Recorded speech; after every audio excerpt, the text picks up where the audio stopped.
So honestly, this is a video that I really didn't want to make. The last video that I made on this, uh, it touches on a sensitive topic, and so you get a lot of stuff. And to be honest with you, I think I made it pretty clear in the last video how I felt about the situation. But when I heard about this and I actually read this article, I just felt like, all right, it's time to do a follow up. So here we go. Now it's Abigail Disney's turn to pretty much talk about things that she has no knowledge of. So here we go.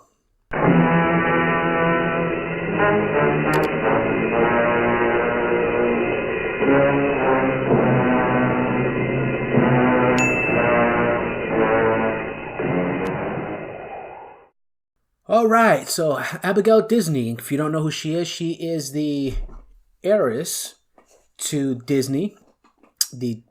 She is, I believe, the granddaughter of Roy. Or she could be the granddaughter of Walt. One of the two. But she's definitely related to one of the Disney clan. She's also the same person who came out against Bob Iger, saying that she spoke to Disney employees who said that they had to eat out of the trash. I found that kind of weird. I know people that work at Disney, and even the lowest paid people at Disney are not eating out of trash. At least that's what I of the people that I know who work there, and I'm not talking about executives here. I'm talking about people that are, taking tickets and all that good stuff, and they're not eating out of the trash. So I don't know who she spoke to over there, but that's where she stands on it. She came out against Bob Iger on that. Now she's going to come out against good old Kobe Bryant, who passed away a week back, as of today, I believe. And him and his 13-year-old daughter, along with, I believe, 7 other passengers of a helicopter flight. Everybody knows about it already. But here's what Abigail Disney had to say. Abigail Disney says, "Do not deify him. He was not a god." I already take issue with that. I don't think people deify or are deifying Kobe Bryant. I think people are acknowledging the things that he did as far as on the basketball court and a lot of the things that he did outside of the basketball court. He was a big supporter of women's basketball, especially when his daughters showed a great love for basketball. He was really, really a big supporter of that. And he was also, according to his family or friends and stuff, he's a super strong, loving father. So I think those are the things that people are pointing out. And if you want to call that deifying him, then I think you really need to go and check out your gods or who you are personally deifying, if you think that's what deifying a person is. Heiress Abigail Disney shared a Twitter thread where she spoke out against the late Kobe Bryant's rape allegations and said he was not a god. Again, for some particular reason, people have this idea that once you are accused of something, you are guilty of that thing. And I'm not saying whether or not Kobe Bryant was guilty or wasn't guilty. I'm saying that we can't speak up on it because we don't know the truth of the situation there. There was a lot of things that happened in that short period of time in 2003. Actually, it wasn't even a short period of time. Within that 14 months, and it got settled outside of the legal system. So we don't know this stuff. And the fact that people feel that they have a right to judge somebody post-death or even during their lifetime when they were not, there was no evidence presented. The woman never even would not testify during the trial. They couldn't even go forward. There was no evidence actually presented to the court. So the criminal case never went to trial as the woman refused to testify in court, but Bryant later settled with the woman in civil court. So he settled with her for, I think it was around $2.4 million. And they went on their separate ways. Kobe Bryant was never again accused of any sort of rape or any assault against women. So he learned his lesson, apparently. Don't sleep outside of your marriage. It cost him a huge rock, and he put a huge rock on his wife's finger after that. And see, the thing is like he to these people, because it was alleged that he did it, all of a sudden he did do it, and for the rest of his life he should wear the shame of doing that, even though we don't know. He claims it's consensual sex, she claims it was not consensual sex. And we never found out who was telling the truth there, because no one ever admitted any guilt. Or no one ever admitted that they were lying. So we don't know. We don't know what happened. And he was never found guilty by a court. A jury of his peers never found him guilty. Not even a civil court found him liable for this thing. So he just paid to get it to go away, which a lot of rich people do. They pay to get things, to go away. And then it never came up again. Never came up again. He did not sleep outside. Well, we're assuming he didn't sleep with anybody outside of his marriage after that point. And it didn't happen. But Disney's heiress, Abigail Disney, she says, this is it. He was accused. He's done. Disney's 60 first addressed Bryant's rape allegations in a tweet 4 days after he and his 13-year-old daughter, Gianna Gigi Bryant, perished along with several other victims in a helicopter crash.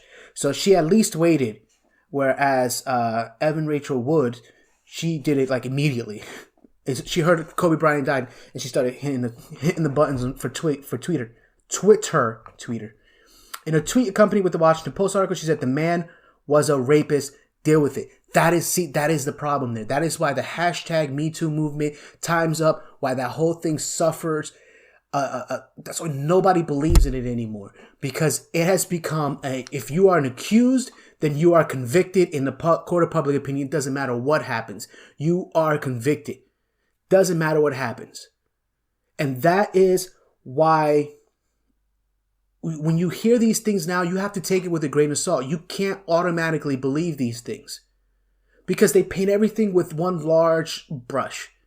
One large brush. They just paint it all with one. And they don't care what the truth is. They only care what the allegations are. And if the allegations mean that a woman is propped up and a man is brought down, they will cling on to it no matter what. It does not matter. It does not matter at all. So she says the man was a rapist. Deal with it. How the fuck do you know if he was a rapist or not? He obviously didn't mess with you. So how do you know? Did she even speak to the accused? So how does she know? I mean, not the accused, the accuser. How does she know? He says it was consensual sex. There's been a lot of people that I know personally that have been accused of non-consensual sex when they believed it was consensual sex at the time. Just saying. I've heard the story 1,000 times. But you know what? I wasn't there. So I don't sit there and I don't go, oh, well, she's lying or he's lying. It's a wash. For me, it's a wash, and I treat them all the same. But for them, just because you're accused, you are automatically guilty no matter what. Just because you're accused. To them. It's not a wash to them. You're guilty because she said you are. This is one thing that I didn't like. Okay, time to bite the bullet and say something. Why? What was the purpose of it? Why do you feel like you have some sort of moral authority or some sort of prerogative to say something about it? It has nothing to do with you. If you feel like, that he was a rapist, then don't send any tribute to him. Don't do anything. Just keep your mouth shut and move on with your life. If you don't feel, this is the problem with this movement. They feel like they have some sort of authority to say something. You don't. And she's going to say, if you don't like it, just stop following. Yeah. So she says, yes, it is my business because I'm a woman who has herself been assaulted and spent my life knowing, loving, and feeling for women for whom it's been so much worse. So if that is the truth, then you should automatically know in your heart of hearts that you have a bias. And that bias is going to skew anything that you say related to this person. You should know that right off the bat. And because of that, you should know to not say anything at all. Just shh. Not on this subject.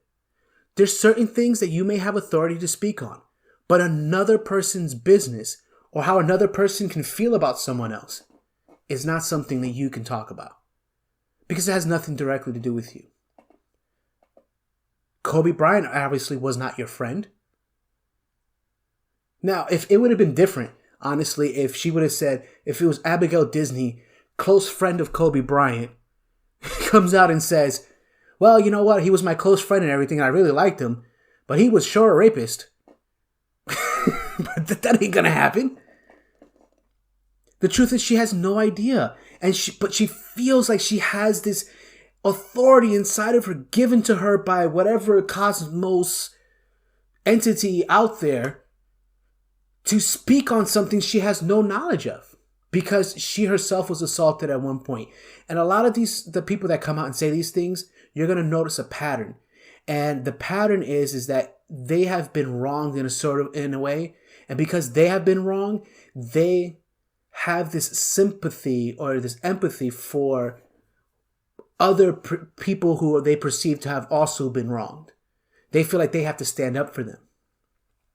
And it puts them in situations where they speak on things that they have absolutely no business speaking on. And Miss Disney is unfortunately in this particular situation. She said, I mourn Kobe too. He went on to be a man who seemed genuinely to want to do good. The fact that he raped someone does not change any of these other facts. A person can, in one lifetime, do both good and bad. We all do. In fact, even the sanctimonious folks on Twitter, including yourself. And then so he went on to apologize for the behavior that night. And this was the major thing there. The consequences she has suffered in the past year. People were saying things about her. Although this year has been incredibly difficult for me personally, I can only imagine the pain that she had to endure. This was an apology that he made as part of the settlement that came afterwards. I want to find what she said.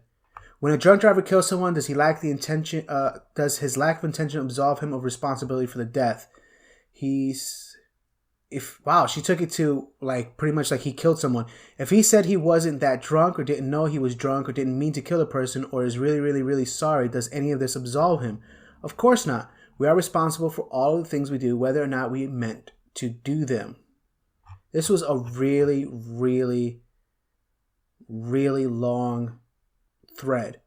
And it comes from a place, some people say, well, it comes from a good place. She's trying to shed light onto something, but it doesn't. It comes from a very selfish place. She's talking about the husband of a woman who just lost not just her husband, but her 13-year-old daughter in a freak accident. The fact that her husband was an international superstar does not matter because it's her husband. And Abigail Disney feels like she could sit there and put a huge rant together. Number one, not knowing what really happened that night. Number two, without any sense of... She empathizes with the women of sexual assault. And I get that. But I don't think she's maybe ever lost someone. Because she doesn't seem to empathize at all with Vanessa Bryant when she speaks like this about her husband. And that's what's been the darndest thing about this. When you talk about these celebrities or quasi-celebrities like Abigail Disney who get on Twitter and express these opinions days, sometimes hours, they don't care about the family. She had to bite the bullet and say something. It would have showed her much more strength and humility and compassion to not have said anything at all. It really would have. But whatever. Anyway, that's another one of those. Hopefully no more of these. But if you like the content of this channel, please like, share, and subscribe. And I hope to see you guys on the other side. Catch you later.